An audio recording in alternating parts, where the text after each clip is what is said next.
Maging sa Ilocos Norte na mismong probinsya ni Pangulong Bongbong Marcos, may mga flood control project sa mag-asawang Diskaya. Ang ilan sira ng ating puntahan kahit wala pang isang taon. Ilang buwan pala daw ito ng rumagasa at dumaan dito at nasira ito ng bagyong Egay. Ang kapuna-puna ay magkakadikit at halos pare-pareho ang presyo ng mga proyekto rito. Sa 3.5 kilometro lang na bahagi ng Bongo River sa Nueva Ecija, Ilocos Norte, 15 flood control projects na agad ang pinondohan mula 2022 hanggang 2023. Ang kabuuang presyo 1.16 billion pesos. 3 kumpanya ang naka-corner sa mga proyekto. Yan ang Alpha and Omega General Contractor, St. Gerard Construction at St. Timothy Construction Corporation. Siyam sa mga proyekto nila sa Bongo River, marami dito sira na. Bahagi ito ng milyong-milyong pisong flood control project ng DPWH na wala pang 3 taon ay nasira na ng mga dumaang baha. Na-audit naman daw ng COA at napatunayang eto nga, nagawa ang proyekto. Pero kung pasok ba ito sa specification, hindi pa masagot ng mga otoridad. Maliit lang sirang bahagi ng river wall na ito. Pero sa kabilang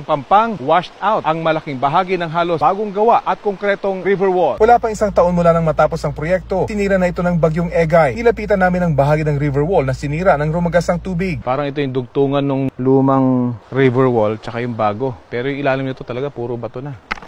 Oh, yan.